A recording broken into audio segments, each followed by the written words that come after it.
right, hello. My name's Andrea, or Drea for short. Today is Saturday, November 21st, 2020, and this is episode 8 of the Drea's Hook podcast. If you're joining me live here on Instagram, welcome. If you're catching the replay on IGTV, welcome. And if you're watching this on YouTube, welcome. So as always, we have a lot to get through today. Today is the Saturday before Thanksgiving here in the States. So this is going to be our special Thanksgiving episode where I talk about some of my crochet gratitudes, if you will. But we'll get to that a little later. First, I have a finished object. It has been such a long time since I've actually finished something, but here we are. This is my holiday Tunisian stitch sampler blanket designed by TL Yarn Crafts. It was a TCAL called Holiday TCAL 2020. TCAL stands for Tunisian Crochet Along, by the way. That ran from October 9th to November 15th. So 6 weeks. It just finished up this Saturday or Sunday, I think. Yeah, I think the 15th was Sunday. Anyway, I have finished the blanket, and there has been a lot that has happened on this blanket since I talked about it in episode 7. So I'm pretty sure it's going to be like pretty impossible for me to show yeah, this isn't happening.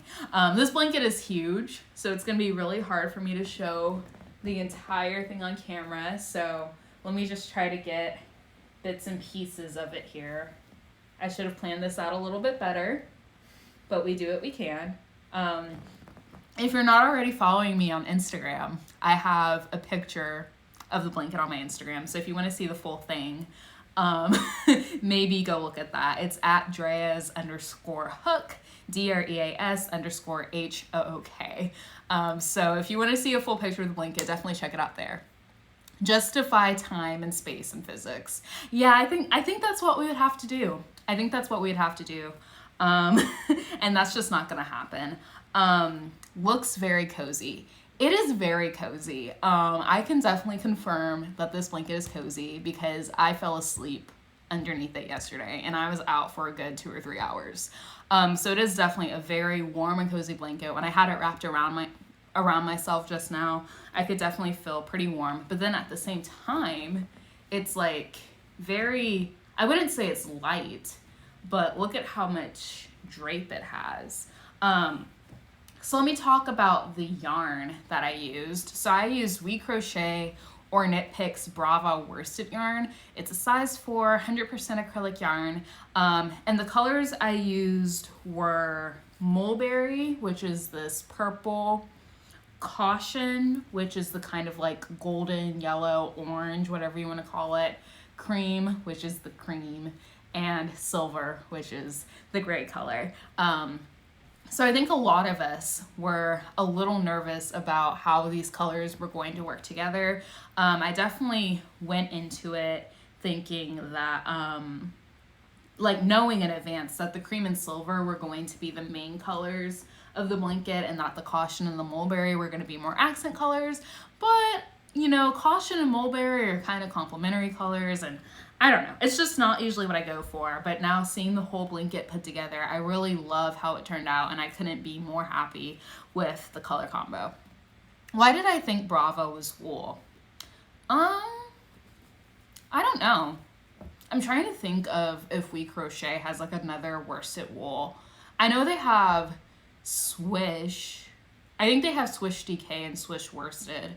And Swish Worsted is 100% superwash merino. But yeah, Brava is acrylic. It is very cost effective. I think it's about $2.50 per skein for 100 grams. So it is definitely very affordable, and it comes in a ton of colors. So yeah, that's the yarn that I used. So I will say, this has been a very long project. Like I said, the TCAL ran for 6 weeks. And so I've actually been talking about this blanket since episode 2 of the podcast. And we are now on episode 8. So just to save time, I'm not going to rehash every single thing about the blanket. So if you want to kind of like see the full progression of me making this blanket, definitely go back and watch episodes 2 through 7 so that you're caught up. So I'm just going to start off with the squares that I had not completed in episode 7, the last time I talked about this. So the square that I was working on right before I filmed episode 7 was this full stitch square right here. Oh man, this is gonna be more challenging than I thought it was going to be. But yeah, this is the full stitch square. It was basically done when I showed it off in episode 7. I just needed to add the border. Each square has like a very simple single crochet border to make it easier to seam the squares together. So that was all that I had to do on the full stitch square since the last time I talked about it. So that has obviously been done now. And then the next square that I completed was the circle end square, which is this one, completely hiding my face here. So this square is very interesting, and I can kind of see that, okay, this hole in the middle isn't supposed to be quite this big, but I guess with blocking and actually using it and everything, things happen. No big deal. But basically the circle end square is made using Tunisian short rows. So let's see if I can hold this up. I'm sorry, I really did not think this through. So you can kind of see that there's like these triangles or wedges. And so those are made with short rows. So you're kind of starting off on like this end. And so you would like Tunisian simple stitch like 2 or 3 stitches. And then you would do your return pass. And the next time you would do like 4 stitches, do your return pass, and go on and on like that. And so you end up with this kind of wedge where you have several rows, like the most rows on like this edge of the wedge, because that's where you started. And then it kind of tapers off as you get towards the center. And so there's 12 of those wedges, and then you seam the first and the last wedge together. So let me see if I can see. I think this is my seam. Oh my gosh. Yeah, I think this one is my seam, or this one. I can't even tell anymore. So then you seam them together, and you seam the center together, which clearly something happened there, because this is supposed to be a pretty tight hole, but I think since I blocked it and I've actually been using it, it kind of opened up a little bit.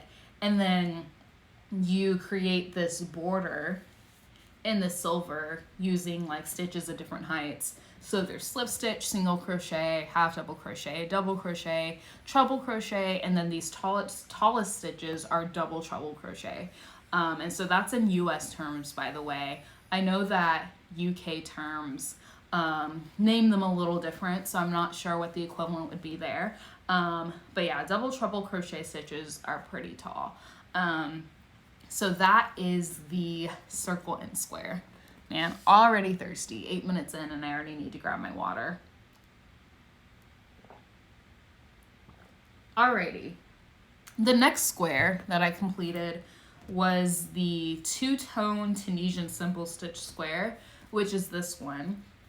So yeah, this one is just Tunisian simple stitch, which is the most basic stitch that you can do in Tunisian crochet.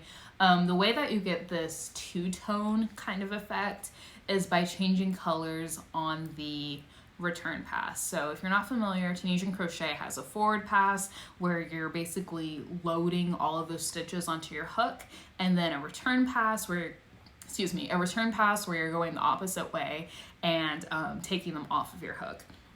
And so that's how we get this effect, by changing colors on the return pass. Usually if you were wanting to get like more of like a stripey type look, you would change colors on the forward pass. So yeah, this is definitely one of my favorite squares. I love the way that the purple and the silver look together. I think it looks really cool. So I thought it was pretty cool how this came to be. I love things that look a little bit more complicated than they actually are. And then the next square, which is right next to it, is the honeycomb square in this cream. How's the lighting? Okay, I think the lighting's pretty good. And yeah, this one was pretty simple. I think you're just kind of alternating Tunisian simple stitch and Tunisian purl stitch to kind of get that honeycomb effect. So this one worked up pretty quickly compared to some of these other squares in this blanket, and it has a very nice texture. I will say that it's pretty similar to another square on this blanket, if I'm ever able to find it. I think it's this one. Yeah, so this square, also in the cream, is the lattice square.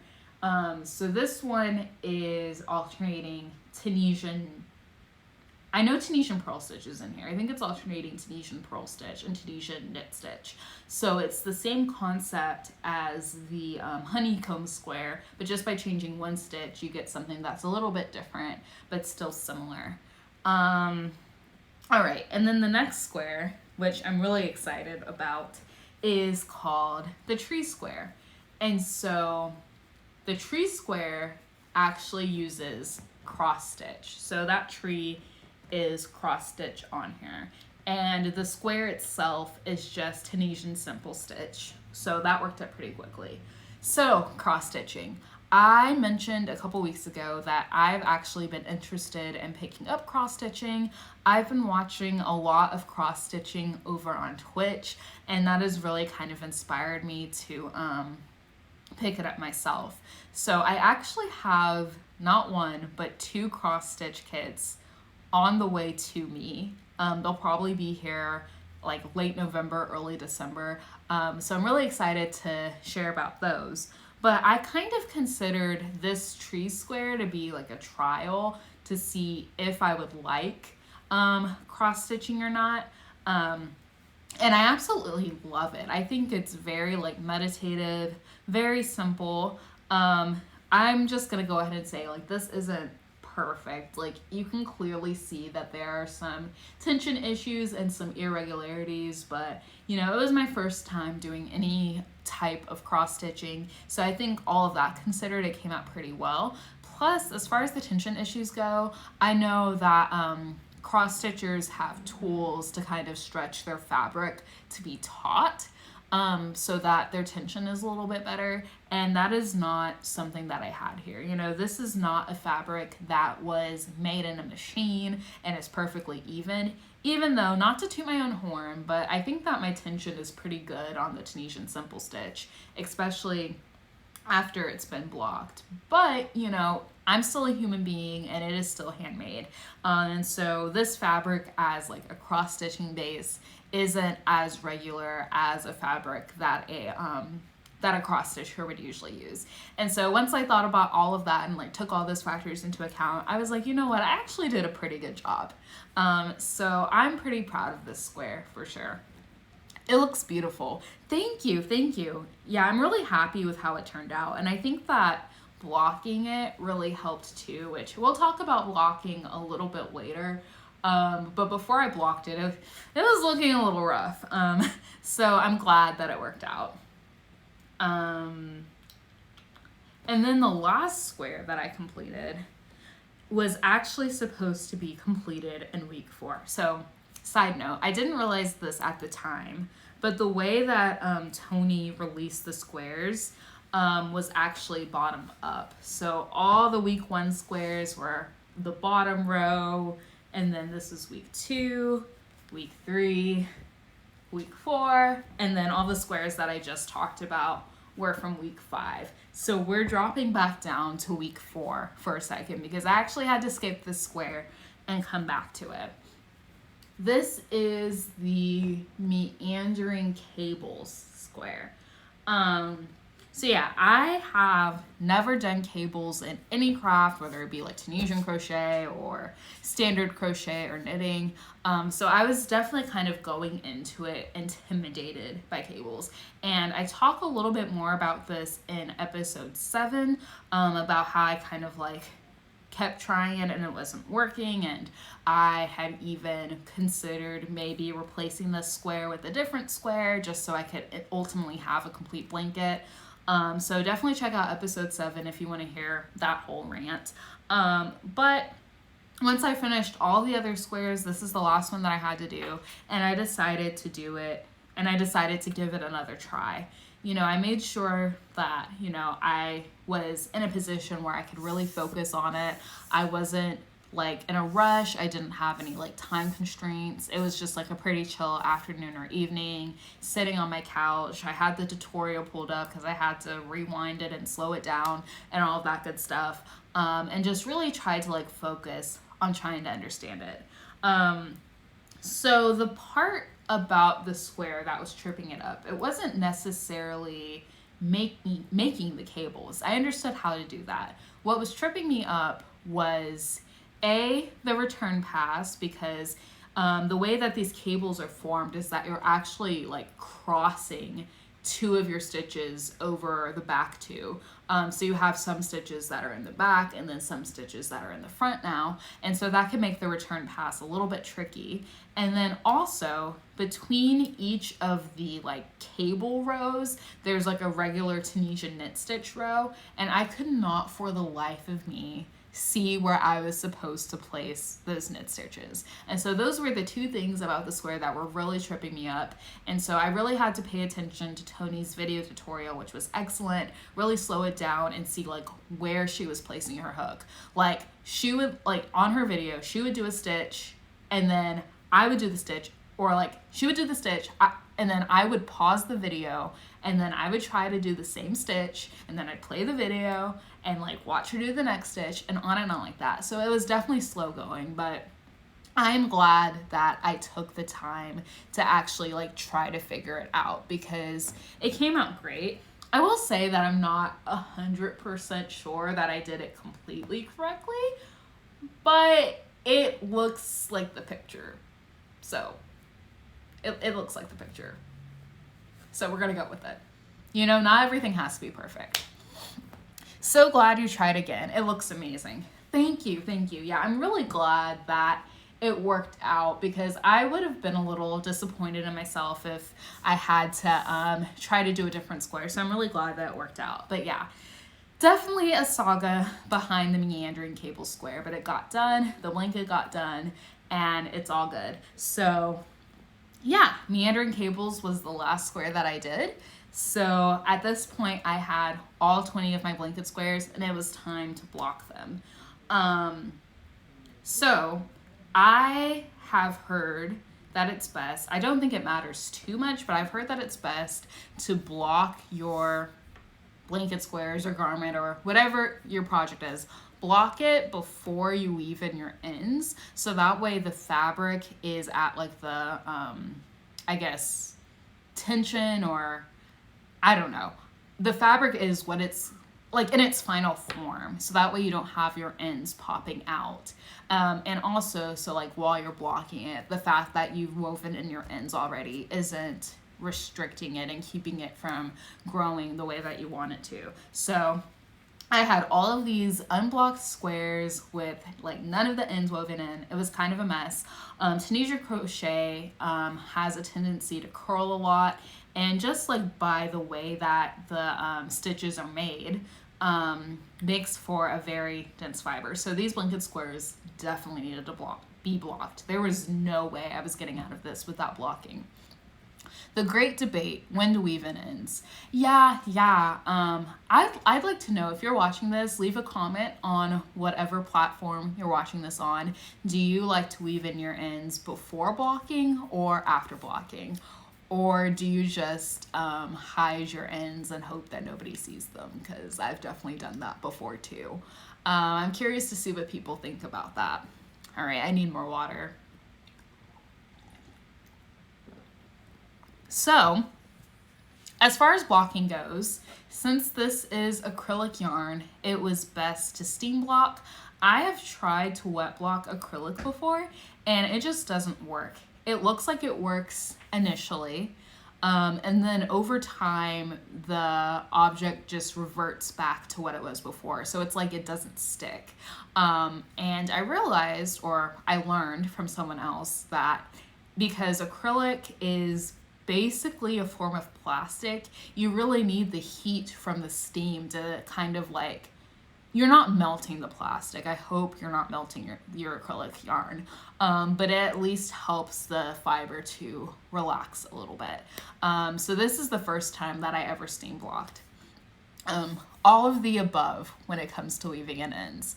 I always weave in before. I didn't even know this was a debate, but what you said makes sense. Yeah, I don't think it matters too much. To each their own, I don't think that there's like a right or a wrong way to do it, but like kind of the same way, like when I heard somebody else say that, I was like, oh, like I had like a little light bulb go off and I was like, okay, I guess that kind of makes sense. So that's what I do now. But I don't think that there's like a right or wrong way or like a right or wrong time to weave in your ends. So yeah, steam blocking. I have blocking mats and I have T-pins. Each of these squares are a foot by a foot, or they're supposed to be a foot by a foot, 12 inches by 12 inches. So they're not tiny. And the blocking mats that I have, they are each a foot by a foot. I should have brought one over to demonstrate, but they're like interlocking blocking mats. So technically they're a foot by a foot, but like there's like little gaps. I'm like really bad at explaining this. Just know it wasn't like a ratio of one blanket square per one blocking mat. If I wanted it to be the full 12 by 12 inches, it kind of needed to bleed over into a second blocking mat. So because of that, I wasn't able to pin down all 20 squares at the same time. I actually had to pin down 17 and then do the other 3 later. And then another thing that happened is I have a set of like 100 T-pins for blocking, and some of these squares were just so rolled up and I had to use so many pins on them that I ran out of those pins after the 7th square. So then I decided to use some of my stitch markers to block because I have a lot of those kind of like light bulb stitch markers that are kind of like safety pins. So I decided that I was going to use those. And it worked just fine, but I completely underestimated how taxing it would be on my hands and like my fingertips especially to constantly like open those pins. So I had to take a lot of breaks and I ended up like blocking in batches kind of. So long story short, all 20 squares were not ready to go at the same time. And I have a theory that the blocking process contributed to me breaking a nail. If you follow me on Instagram and watch my stories, I broke one of my nails. My nails were pretty long because I've been taking biotin. And it was actually this left middle fingernail that broke. And so I ended up cutting down the rest of them so it wasn't as jarring. But yeah, I think that all of that like movement and like, I know my nails were kind of getting beat up a little bit because they were definitely like knocking against the pins and stuff. I think that contributed to the break. Anyway, that was a bit of a tangent. So yeah, the blocking experience was definitely a lot more taxing than I was expecting it to be. But steam blocking itself is so satisfying.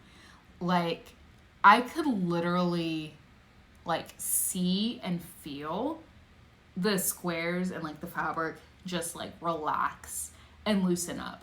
I don't know how to describe it. It literally felt like magical. And that's not something that you get to see with wet blocking, because with wet blocking, you have to wait like a day or two for your object to dry before you see like the fruits of your labor. But with steam blocking, it's basically instant. You still have to wait a little bit for it to dry before you unpin them, but even while the square is still damp and hot, you can already see the effect that it's had on the fabric. So like I said, the, where did it go? The tree square that has the cross stitching on it, that square improved a lot once I blocked it.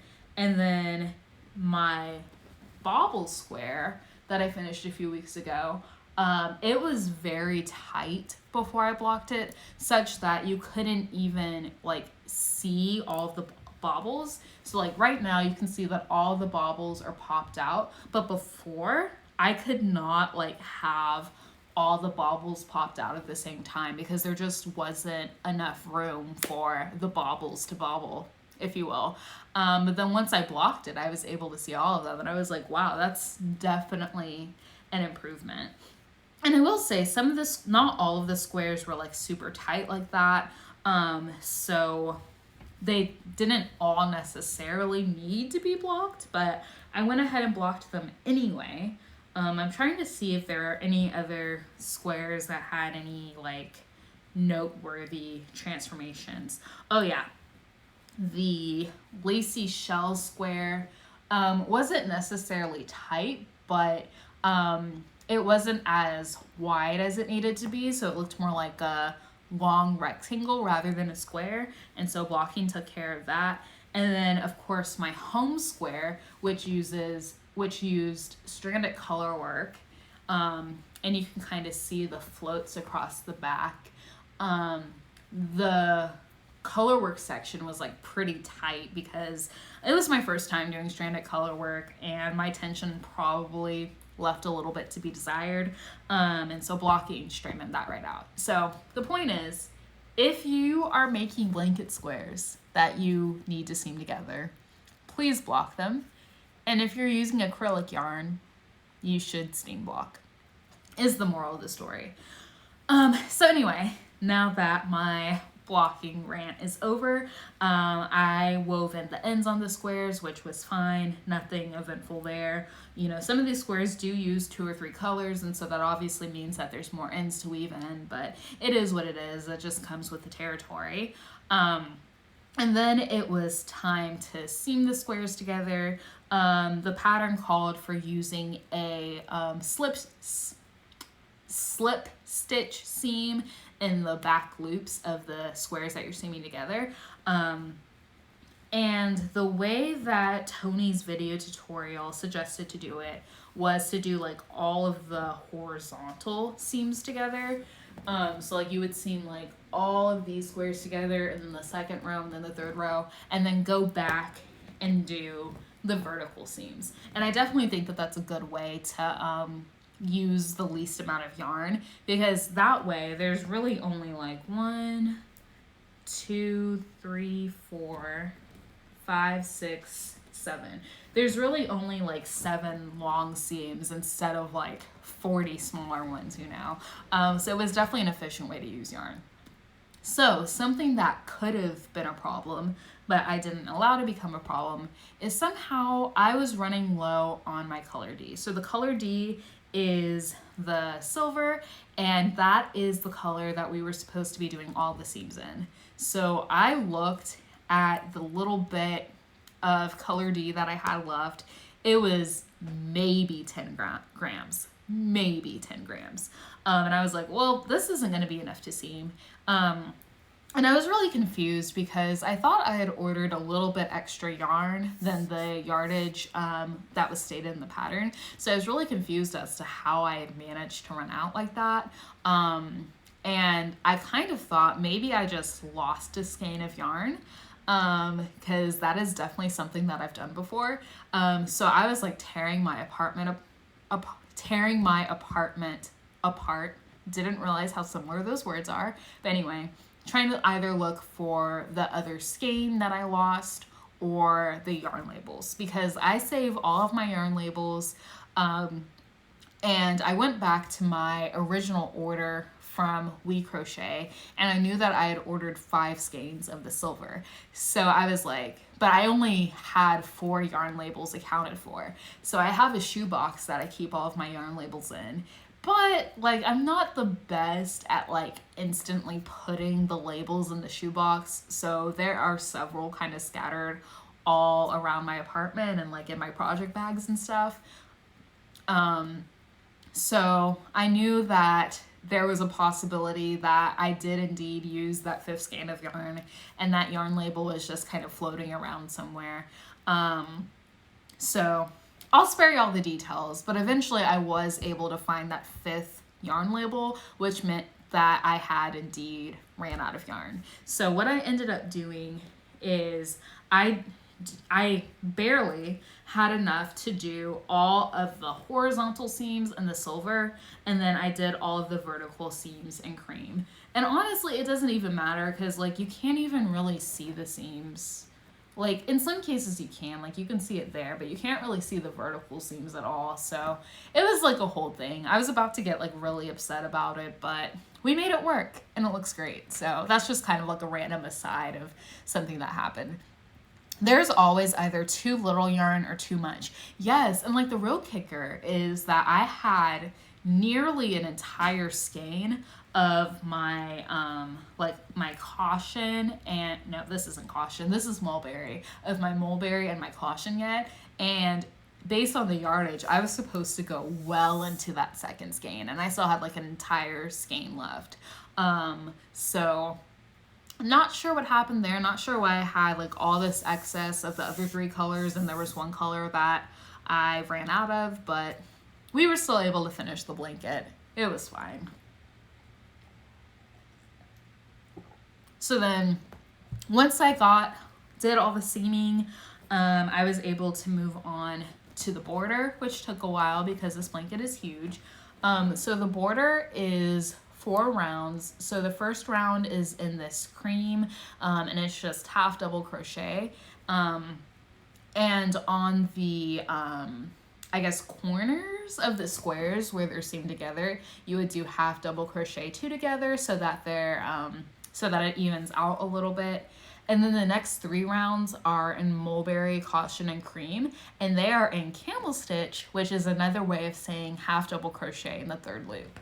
And I actually really like this border, like how it kind of has like ridges. I think it looks really clean, and I think that it really, you know, ties the entire blanket together. So I am a huge fan of the border.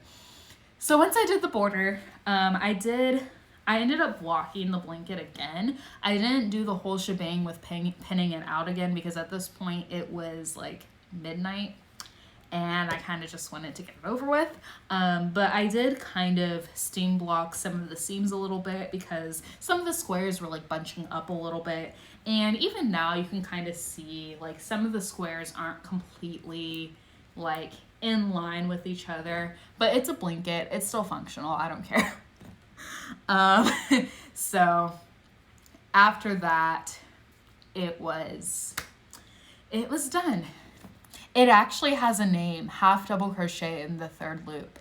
Yeah, you know, I didn't know that it had a name either. So when I was looking at the pattern and it said camel stitch, I was like, I don't know what a camel stitch is. Like, what is a camel stitch? And then I went to the special stitches section of the pattern and it was like half double crochet in the 3rd loop. And I was like, oh, I know how to do that. That's something that I'm kind of wanting to play around with. You know, because obviously the border was done in the round, but I think if you're doing half double crochet flat, like in rows, half double crochet in the 3rd loop in rows rather, it would look a little different. So I'm not sure if camel stitch is referring to like half double crochet in the 3rd loop in general, or just half double crochet in the 3rd loop in the round. That's quite the mouthful. So that's definitely something that I'm wanting to look into, but I'm definitely a huge fan of how this looks, especially with the different colors. So whatever it's called, I like it. So yeah, the final dimensions of this blanket are 62 inches by 51 inches. So it is massive. It is definitely like throw size, you know, it's big enough for me to wrap myself up in. Like I said at the beginning, I took a nap under it and was very cozy. It's very warm, and I just, you know, I'm happy and sad at the same time that this is over. You know, it was such a big part of my life for 6 weeks, and okay, we've entered the sentimental section of the podcast. Look away if you're not into that.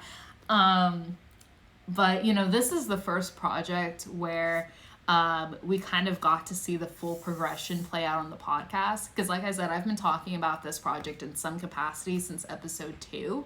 And now I'm talking about how I finished it. And it's been really cool to be able to take y'all along on that journey with me.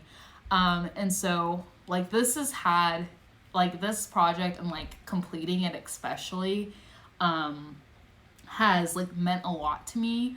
I can't even begin to describe it. Like crochet in general means a lot to me.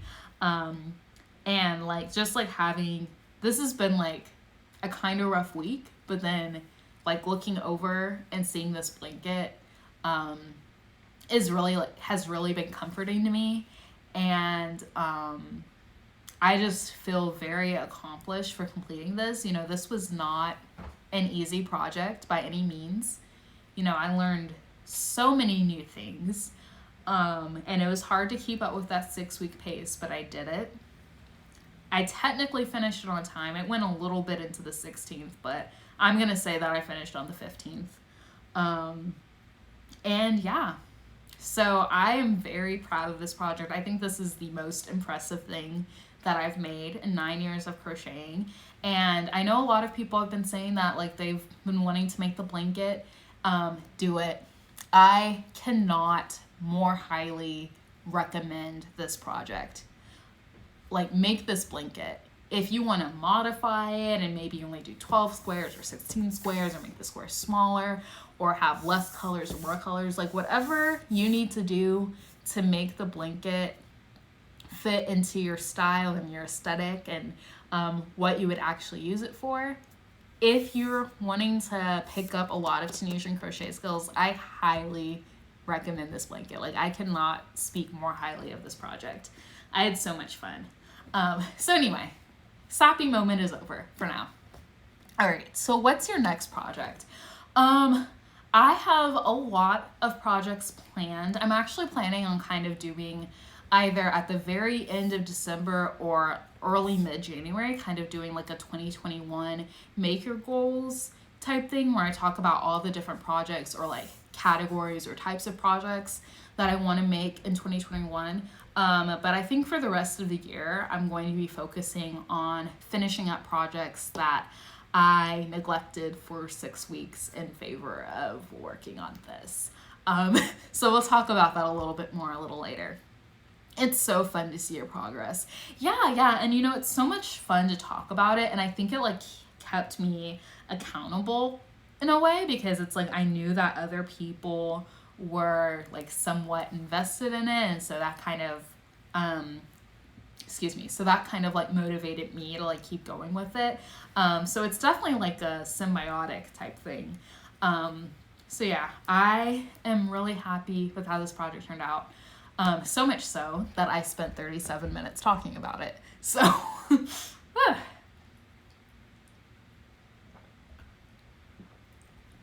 would y'all be mad if this podcast is a little longer than an hour? I hope not, because I think that's the direction we're headed right now. All right, so I do have a couple more projects that I wanted to talk about. So this is the Selene Cardigan designed by Leroo Crochet. It's currently in testing right now. This is a pattern test. So I'd probably be on the lookout for this pattern late January, early February. The yarn that I'm using is Swish DK by We Crochet or Knit Picks. It is 100% superwash merino. And the colors that I'm using, I usually grab the skeins to show you what colors I'm using, but I forgot. But the colors that I'm using are, okay, let me figure out a different way to hold this. Sorry, y'all. I am struggling with holding up my projects today because apparently they're all massive at this point. So the colors that I'm using, third attempt, are Cobblestone Heather, which is this dark gray, Marble Heather, which is kind of this medium gray, and then we have one row of this light gray up here, and that is called Dove Heather. Love a long podcast. Me too. I think everybody has different preferences on if they like longer podcasts or shorter podcasts, but I like longer ones too. I just try to keep mine under an hour, so this is different for me, but we do what we can. I just may end up bowing out early for lunch, but I will love catching up later. Yeah, that's totally fine. Real life comes first. So do what you've got to do. Do what you got to do. So yeah, anyway, Selene Cardigan, it is worked bottom up. And so these holes right here are actually where the pockets are going to go. And there were several different options that we could do for like the colors of the cardigans.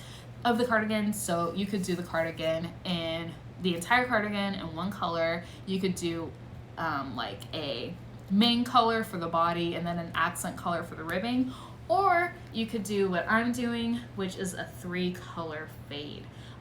So since it's bottom up, I started with the dark gray. So basically what's going to be like at my shoulders is the dove heather, and then what's going to be at the bottom is the cobblestone heather.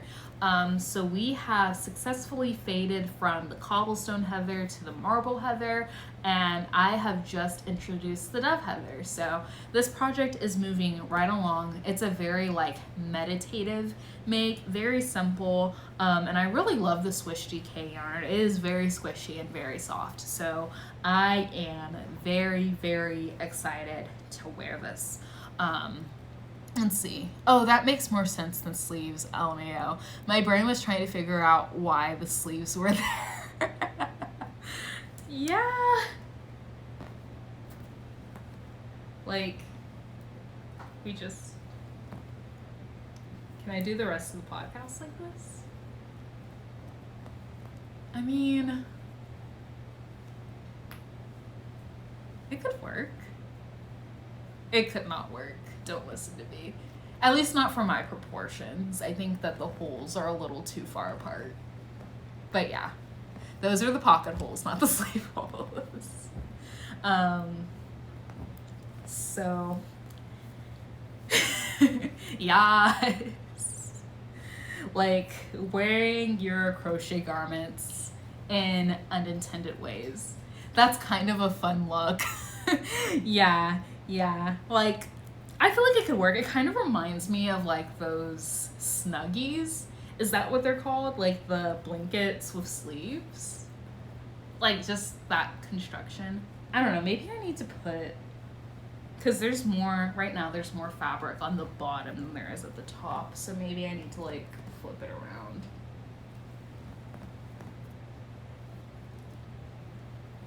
I'm glad I saw that though, because it made me realize something for something else. Ooh, a potential design maybe? Gonna keep my eyes out for that one. I love Snuggies. It's the best thing I own. See, like, I think I love the concept of Snuggies because I run cold, and so I almost always have a blanket or something that could warm me up within arm's reach. But I'm like, you could just wear a robe backwards and it's the same thing.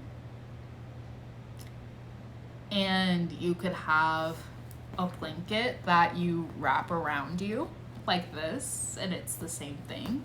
So why would I spend $30? See, like, it's the, I wouldn't consider myself to be frugal, but I do get a little bit picky about what I spend money on. $200 on yarn, no problem. $65 on tea, no problem.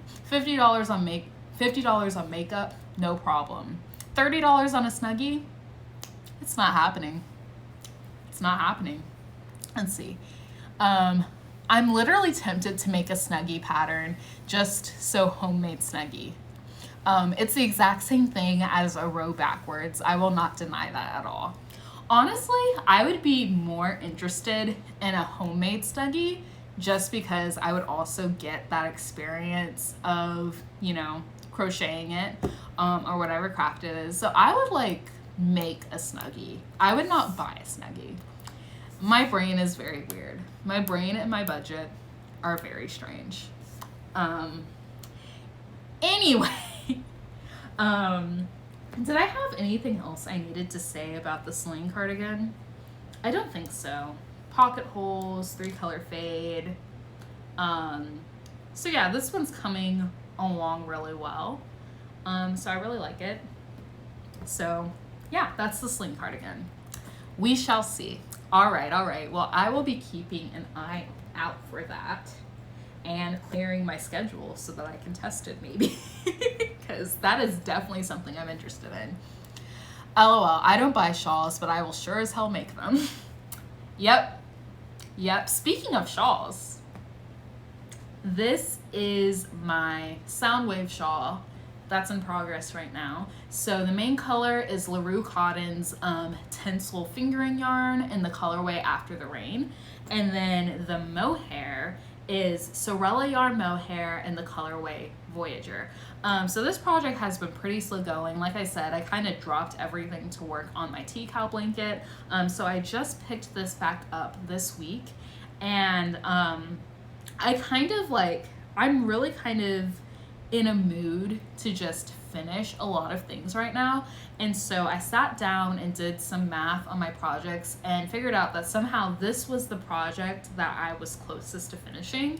Right now I'm on I have completed row 30 of 44, but y'all, these rows are so long.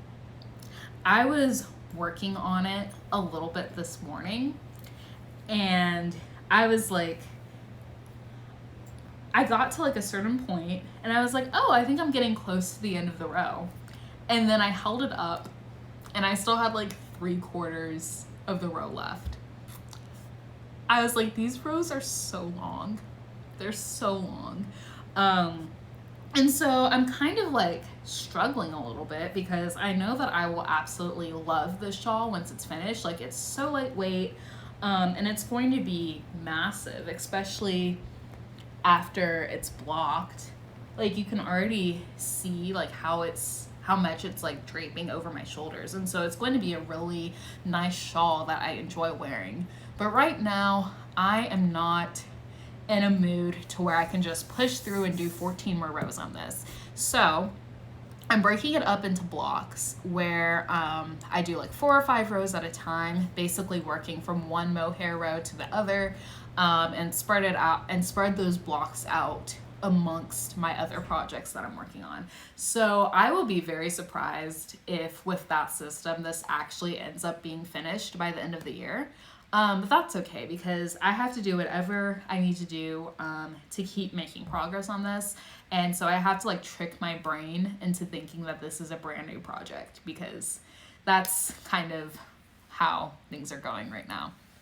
It looks so pretty. Thank you. Yeah, I really love the way that these colors are going together. It looks so nice. And honestly, the camera really isn't doing it justice, if I'm being perfectly honest.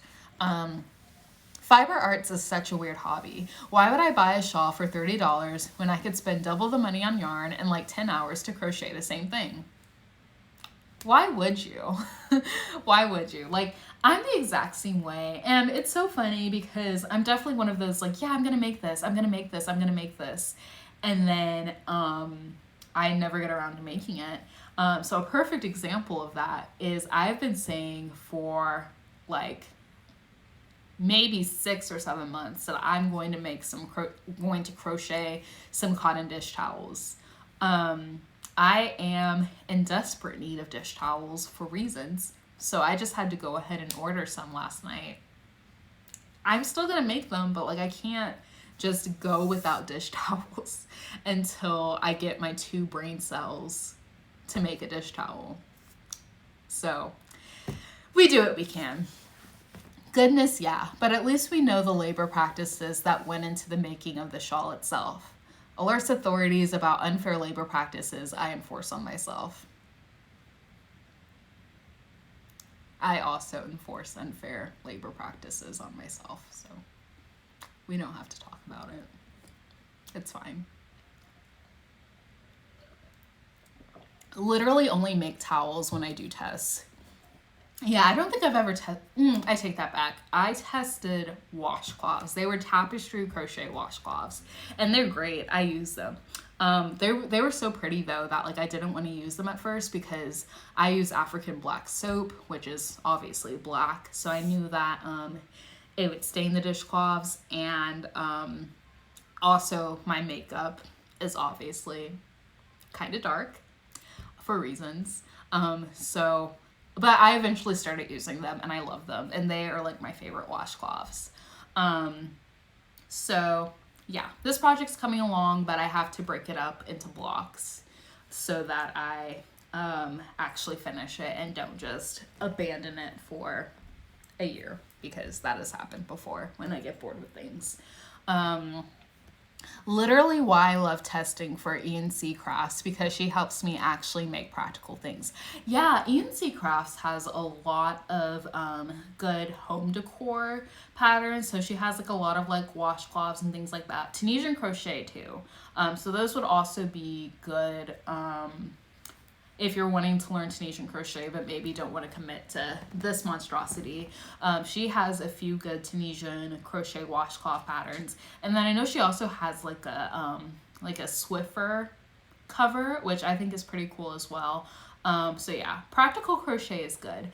I like the idea of practical crochet, and I mean, I will say that these days I'm a little bit more selective with what I make. Like, I don't make things if I know I'm not going to use it. Like, I knew I was going to use this blanket, so I made it. I'm obviously going to wear garments that I make, so I make them. But I feel like you can like get a lot of use out of crochet. Whoops, lunch, catch you later. All right, I will talk to you soon. All right, yeah, we're definitely gonna go over, but it's fine. So yeah, this is the Saturday before Thanksgiving here in the States, and a lot of times we kind of like take this time of year to really kind of give thanks and like be grateful for things that we have. So it's actually kind of ironic too. So instead of setting New Year's resolutions, I kind of set yearly themes for myself. And the theme for 2020 was actually gratitude. But that went right out the window at March. Because, 2020 has not given me a lot to be grateful for. And I'm sure that a lot of you feel the same way. But one thing that has been here for me in 2020 is crochet and like the fiber arts in general. So I just wanted to take a little bit of time on the podcast to share, how many is that? 4 kind of crochet gratitudes, 4 things that I am grateful for regarding crochet. And if you have anything that you're grateful for with crochet or knitting or whatever your craft of choice is, I would definitely love to hear about those too. But I'm just going to go over those. So the first thing that I'm grateful for with crocheting is the community and the friendship that I found on here. So I started my Instagram account in May 2019.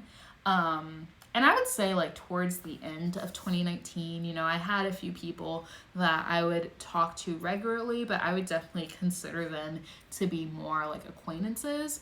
But I think at this point now in 2020, I can say that I've actually made friends. And that is huge for me. I have friends and they are all centered around this craft that we all love. And so that has been a huge gift for me. And I hope that the people that I consider to be friends also consider me to be their friend, because I know that that can get a little funny sometime, but especially in 2020, especially with the pandemic and social distancing and us not being able to see the people that we love as much as we want to, if at all. Having this community here has absolutely meant the world to me. And so that is definitely at the top of my list. I'm so grateful for the community that I found here and the friendships that I've made here. Second gratitude is the ability to learn new skills and new crafts and just generally stay inspired. So I don't think that I keep coming back to this blanket because, like I said, this was definitely a stretch and a growing experience for me I don't think that I would have attempted this like last year or 2 years ago or 5 years ago. But like I just always, on Instagram especially, I'm just always so inspired by what everybody else is working on. It really kind of gives me the courage to try new things for myself. And I have learned so many new things the past couple of years. I've also learned how to knit, and I've also learned how to Tunisian crochet. And, I'm going to try to like make a video like summarizing all the like projects that I've made in 2020 and all the things that I've learned. But it has been a lot, and I have like grown so much as a crafter and as a person. So I'm definitely grateful for that. Third gratitude is the mental health benefits of crocheting and like the sense of accomplishment that I feel. So I won't go too far into detail about that because it's kind of sad, but the past couple of years have been a little bit rocky with my mental health, and then especially in 2020 with the pandemic and everything that seems to have happened this year. And crochet has definitely been like a constant that has helped me get through all of that, because I'm able to look back on my projects and be like, if I was able to make like this blanket or make something that I'm able to wear and use and enjoy, and people are complimenting me and saying that it's good, if I'm able to do all of that, then I'm able to tackle all of these other things in my life that are like overwhelming and seem very daunting. And so mental health is definitely a process. It's not something that you can flip a switch and all of a sudden things are going great for you. But I know for a fact that things would be a lot worse off if I didn't have crochet in my life to ground me. So I am definitely grateful for that. And then my last gratitude that I have here is just the ability of like self-expression and having a platform in quotation marks, because whatever platform I do have is very small. I'm not Kim Kardashian, I'm not like this huge influencer or anything like that, but I do have a very small platform, and I do have like a group of people around me that actually want to hear what I have to say, and that's not something that I have necessarily in some other aspects of my life, but I have it here. People are interested in what I'm making, what I'm doing, and like my thoughts on this. Like if you're watching this, it's because you're interested in what I'm saying. And then I can also really be myself, Andrea in real life, Andrea on the internet, they're the same person, but Drea is a little bit more relaxed, So that has also been a huge gift as well. Yes, I feel you 1,000% on this. Yeah, like crochet is just so good for mental health. Like I can't even begin to explain like what crochet has done for me in that department. So yeah, those are my crochet gratitudes. Like I said, I just wanted to share those since this is the time of year that we think about a lot of those things. All right, so we are going to start wrapping up here soon, but I wanted to make a few announcements first. It's really gotten me through the dumpster fire that has been 2020. Yes, like absolutely same.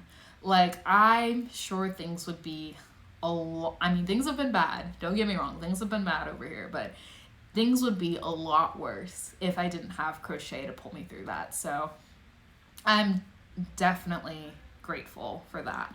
All right. So yeah, I just wanted to make a few announcements before we go here. So tomorrow, November 22nd at 6:45 p.m. Central Standard Time, we're going to be having our after party over on YouTube. It's basically I premiere the video, we all watch it together, and we chat off to the side.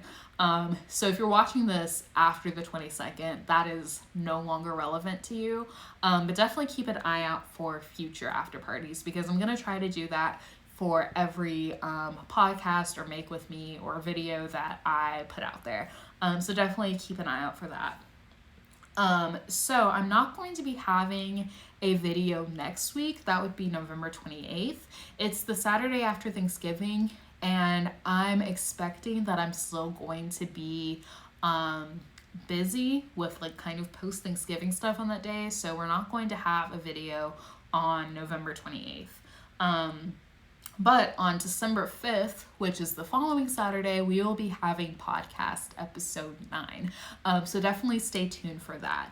And then on the subject of after parties, the after party for podcast episode 9, podcast episode 9 will be on December 6th, 6:45 p.m. Central Standard Time. So it'll be the day after the podcast. So I do my lives on Instagram at 1 p.m. Central Standard Time on Saturdays, and then the video premieres on YouTube at 6:45 p.m. Central Standard Time on Sundays. So it's just a fun weekend. You know, if you know that you're not able to make the lives on Saturdays, but you're free Sunday evening, then definitely come over and join us. It's a lot of fun.